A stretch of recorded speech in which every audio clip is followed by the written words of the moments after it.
हमने अपने तंत्र मंत्र विद्या से इस नागिन को हमने बेहोश कर दिया। ये जो आप लोग देख रहे हैं ये लड़की का रूप बना करके आई है। ये लड़की नहीं, ये साली इच्छाधारी नागिन है।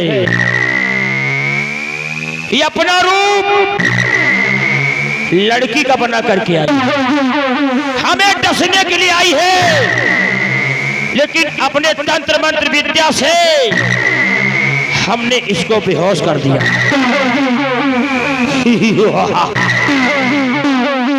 हेलो, ये जिस लड़के का मुंडन हुआ है उसके बाद जय हो गुरु गोरखनाथ, जय हो त्रिकाल देव।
ये जो आप लोग नाग नागिन का प्यार देख रहे हैं ये आप लोग अपने अपने मोबाइल पर देख सकते हैं। सिर्फ यूट्यूब चैनल पर सर्च कीजिएगा विपिन डांसर 7171 यूट्यूब चैनल पर आप लोग असली नाग और नागिन का प्यार देख सकते हैं। अभी आप लोगों के सामने नाग और नागिन कैसे प्यार करते हैं आप लोग टीवी सीरियल में देखते होंगे, लेकिन आज हम खन्ना सिंह की नौटंकी में दिखाएंगे कि नाग नागिन कैसे चुम्मा प्यार करते हैं, नाग नागिन की ओठों में कैसे चुम्मा लेता है। मेरे दोस्तों, जिस समय नाग देवता नागिन की ओठों में चुम्मा लेने लगे, एक बार आप लोग जोर से ताड़ी बजा देना। नहीं, अभी कोई नहीं बजाएगा। जिस समय नाग देवता नागिन की ओठों में चुम्मा लेने लगे, अगर आप लोग जोर से ताड़ी बजा दोगे तो हमारे नाग देवता के शरीर में ऊर्जा बढ़ जाएगी। देखो नाग नागिन के साथ कैसे चुम्मा प्यार करता है। अरे चुम्मा की तो बात छोड़ो, आज हम नाग नागिन को सुहाग रात मनाते दिखाएंगे।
बोल हरामजादी बोल, अपने पति नागराज की जिंदगी चाहती है मौत?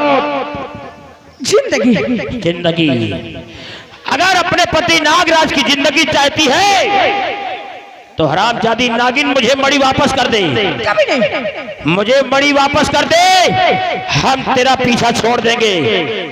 नहीं, आज तेरी नजरों के सामने तेरे पति नागराज की इतनी भयानक मौत दूंगा कि देखने वाले के रोग कांप जाएंगे। बोल, क्या चाहती है तू? मैं कहती हूँ तुम्हें नागराज को छोड़ के यहाँ चला जा। हम तेरे पति नागराज को छोड़ दें? और क्या? हरगिज नहीं छोड़ेंगे। आज देख तेरे पति नागराज को इतनी भयानक मौत दूंगा कि देखने वाले की रोक कांप जाएगी। नहीं छोड़ूंगा, जिंदा जला दूंगा। बोल, यहां से जाएगी या नहीं जाएगी? मैं कहती हूँ मैं नहीं जाऊंगी। नहीं जाएगी। कभी नहीं। अरे तेरा पति नागराज काफी दिन से भूखा है रे, काफी दिन से बेचारा भूखा है।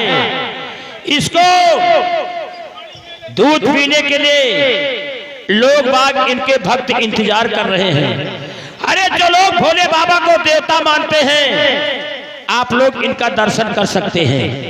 जाओ भोलेनाथ, तुम्हारे भक्त तुम्हारा इंतजार कर रहे हैं। ऐसा आशीर्वाद दो अपने भक्तों को कि उनका बेड़ा पार हो जाए। जाओ भोलेनाथ। सबसे पहले तुम हमारे घर मालिक के पास जाना, दोनों बच्चों को आशीर्वाद देना। ऐसा आशीर्वाद दो कि अगले साल नौटंकी फिर बाजे।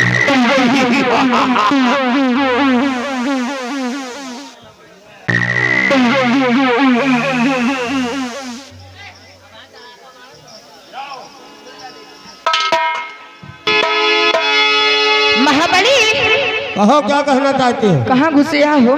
मनी ऑर्डर पे चल रहे हैं। हाँ? मनी ऑर्डर पे चल रहे हैं। अच्छा, हाँ। आई हुई बड़ी बड़ी जनता को और साथ साथ घर मालिक जी को भी कहना क्या है मास्टर जी?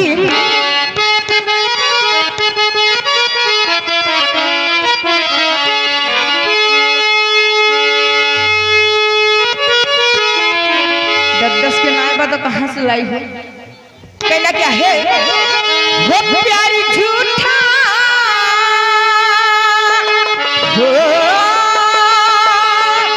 वो प्यारी झूठा सही दुनिया को दिखाने आजा।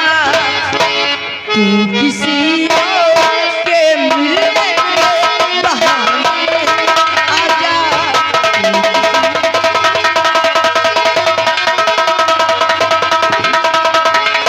प्यारी झूठा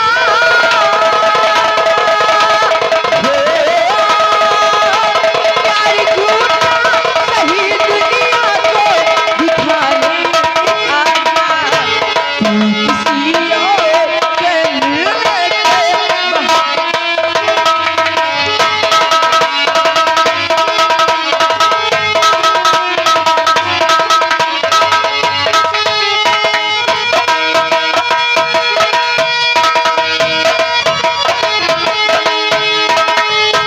हो आजा।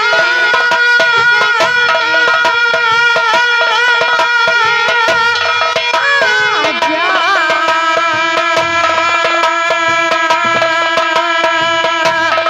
आजा।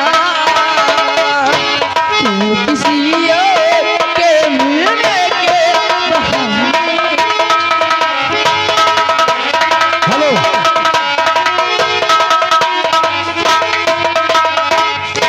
ये आगे चौहान ढाबा जगतपुर। जी। चौहान ढाबा जगतपुर, ये 20 रुपए दे रहे हैं। अरे गाना पूरा होना चाहिए।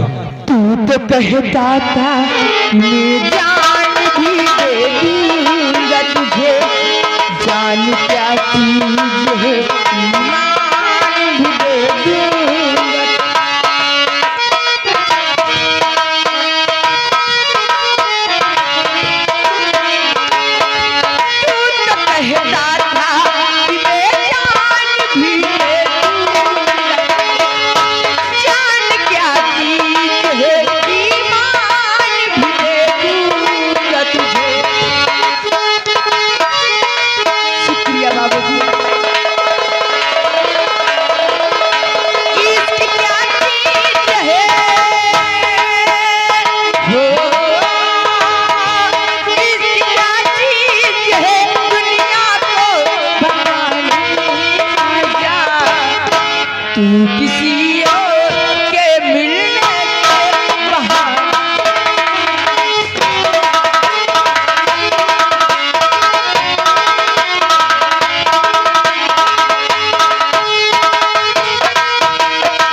अपना नाम नहीं बताए भैया जी, 20 रुपया दिए हैं, इससे पहले 10 रुपया और